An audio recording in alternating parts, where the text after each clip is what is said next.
जन्म से लेकर देहत्याग तक भगवान श्री कृष्ण के जीवन की लगभग हर घटना में कोई न कोई सूत्र है। युद्ध भूमि पर दिया गया गीता का उपदेश संसार का श्रेष्ठतम ज्ञान माना जाता है। मैनेजमेंट मास्टर कहे या जगत गुरु, गिरधारी कहे या रणछोड़, भगवान कृष्ण के जितने नाम हैं उतनी कहानियां। जीवन जीने के तरीके को अगर किसी ने परिभाषित किया है तो वो कृष्ण है। कर्म से होकर परमात्मा तक जाने वाले मार्ग को उन्हीं ने बताया है।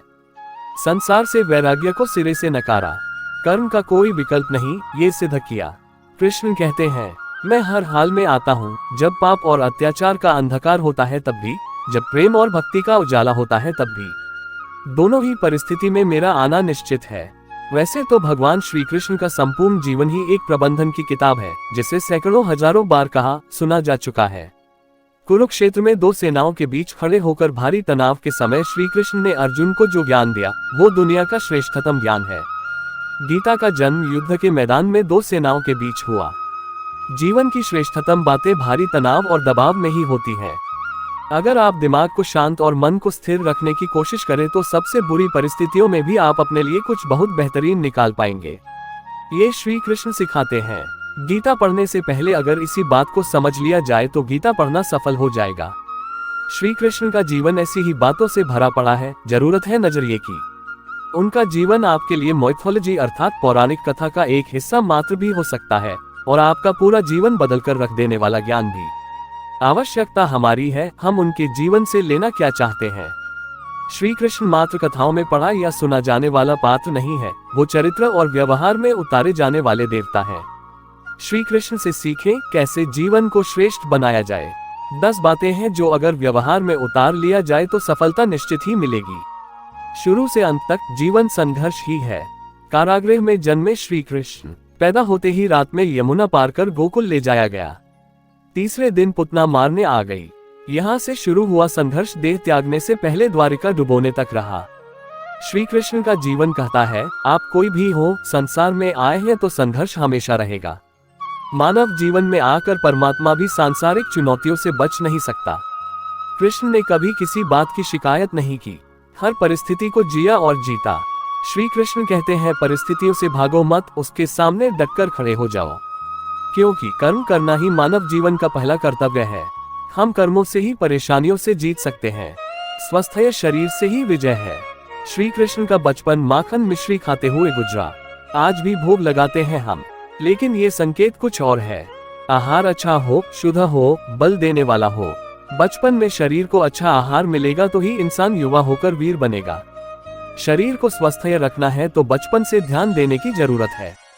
ये पेरेंटिंग के दौर से गुजर रहे युवाओं के लिए बड़ा मैसेज है। अपने बच्चों को ऐसा खाना दें जो उनको बल दे, सिर्फ स्वाद के लिए ही ना खिलाएं, तभी वे बड़े होकर स्वयं को और समाज को सही दिशा में ले जा पाएंगे। पढ़ाई किताबी ना हो, रचनात्मक हो। श्री कृष्ण ने अपनी शिक्षा मध्य प्रदेश के उज्जैन में सांदीपनी ऋषि के आश्रम में रहकर पूरी की थी। कहा जाता है 64 दिन में उन्होंने 64 कलाओं का ज्ञान हासिल कर लिया था। वैदिक ज्ञान के अलावा उन्होंने कलाएं सीखी। शिक्षा ऐसी ही होनी चाहिए जो हमारे व्यक्तित्व का रचनात्मक विकास करे। संगीत, नृत्य, युद्ध सहित 64 कलाओं कृष्ण के व्यक्तित्व का हिस्सा है। बच्चों में कोरा ज्ञान ना भरें, उनकी रचनात्मकता को नए आयाम मिले, ऐसी शिक्षा व्यवस्था हो। रिश्तों से ही जीवन है, बिना रिश्तों के कुछ नहीं। श्री कृष्ण ने जीवन भर कभी उन लोगों का साथ नहीं छोड़ा जिनको मन से अपना माना। अर्जुन से वे युवावस्था में मिले, ऐसा महाभारत कहती है, लेकिन अर्जुन से उनका रिश्ता हमेशा मन का रहा। सुदामा हो या उद्धव, श्री कृष्ण ने जिसे अपना मान लिया उसका साथ जीवन भर दिया। रिश्तों के लिए श्री कृष्ण ने कई लड़ाइयां लड़ी और रिश्तों से ही कई लड़ाइयां जीती। उनका सीधा संदेश है, सांसारिक इंसान की सबसे बड़ी धरोहर रिश्ते ही है। अगर किसी के पास रिश्तों का थाती नहीं है तो वो इंसान संसार के लिए गैर जरूरी है। इसलिए अपने रिश्तों को दिल से जिएं, दिमाग से नहीं। नारी का सम्मान समाज के लिए जरूरी। राक्षस नरकासुर का आतंक था। करीब 16,100 महिलाओं को उसने अपने महल में कैद किया था। महिलाओं से बलात्कार में उसे सुख मिलता था। श्री कृष्ण ने उसे मारा, सभी महिलाओं को मुक्त कराया, लेकिन सामाजिक कुरीतियां तब भी थीं। उन महिलाओं को अपनाने वाला कोई नहीं था। खुद उनके घर वालों ने उन्हें दूषित मानकर त्याग दिया। ऐसे में श्री कृष्ण आगे आए, सभी 16,100 महिलाओं को अपनी पत्नी का दर्जा दिया, समाज में उन्हें सम्मान के साथ रहने के लिए स्थान दिलाया। श्री कृष्ण ने हमेशा नारी को शक्ति बताया, उसके सम्मान के लिए तत्पर रहे। पूरी महाभारत नारी के सम्मान के लिए ही लड़ी गई। आप कृष्ण भक्त हैं तो अपने आसपास की महिलाओं का पूरा सम्मान करें। श्री कृष्ण की कृपा पाने का ये सरलतम मार्ग है। आपके मतभेद अगली पीढ़ी के लिए बाधा ना बने। कम ही लोग जानते हैं कि जिस दुर्योधन के खिलाफ श्री कृष्ण ने आजीवन पांडवों का साथ दिया, उसकी मौत का कारण भी श्री कृष्ण की कूटनीति बनी। वही दुर्योधन रिश्ते में श्री कृष्ण का संधि भी था। श्री कृष्ण के पुत्र सांब ने दुर्योधन की बेटी लक्ष्मणा का अपहरण करके उससे विवाह किया था। क्योंकि लक्ष्मणा सांब से विवाह करना चाहती थी, लेकिन दुर्योधन खिलाफ था। सांब को कौरवों ने बंदी भी बनाया था। तब कृष्ण ने दुर्योधन को समझाया था कि हमारे मतभेद अपनी जगह हैं, लेकिन हमारे विचार हमारे बच्चों के भविष्य में बाधा नहीं बनने चाहिए। दो परिवारों के आपसी झगड़े में बच्चों के प्रेम की बलि ना चढ़ाई जाए। कृष्ण ने लक्ष्मणा को पूरे सम्मान के साथ अपने यहाँ रखा। दुर्योधन से उनका मतभेद हमेशा रहा, लेकिन उन्होंने उसका प्रभाव कभी लक्ष्मणा और सांब की गृहस्थी पर नहीं पड़ने दिया। शांति का मार्ग ही विकास का रास्ता है। श्री कृष्ण ने महाभारत युद्ध के पहले शांति से समझौता करने के लिए पांडवों और कौरवों के बीच मध्यस्थता की। हालांकि दोनों ही पक्ष युद्ध लड़ने के लिए आतुर थे, लेकिन कृष्ण ने हमेशा चाहा कि कैसे भी युद्ध टल जाए। झगड़ों से कभी समस्याओं का समाधान नहीं होता है। शांति के मार्ग पर चलकर ही हम समाज का रचनात्मक विकास कर सकते हैं।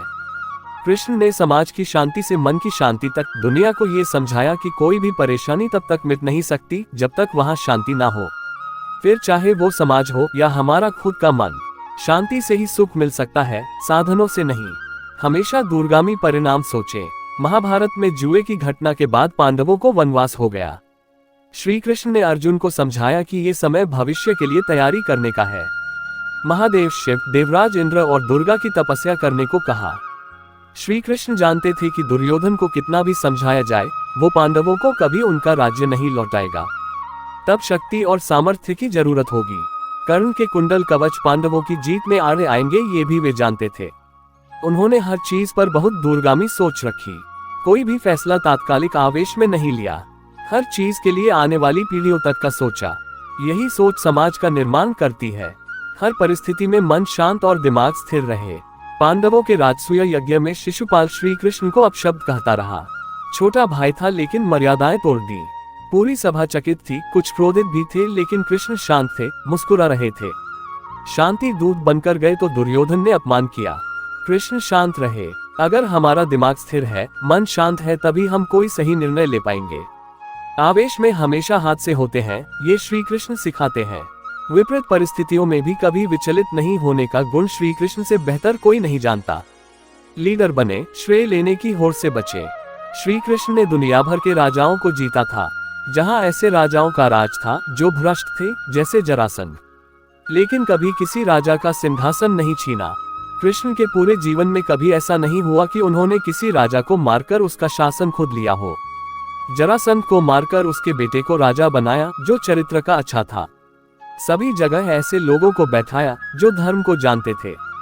कभी किंग नहीं बने, हमेशा किंगमेकर की भूमिका में रहे। महाभारत युद्ध में भी खुद हथियार नहीं उठाया। पूरा युद्ध कूटनीति से लड़ा, पांडवों को सलाह देते रहे, लेकिन जीतने का श्रेय भीम और अर्जुन को दिया। जय श्री कृष्णा। राधे राधे। धन्यवाद।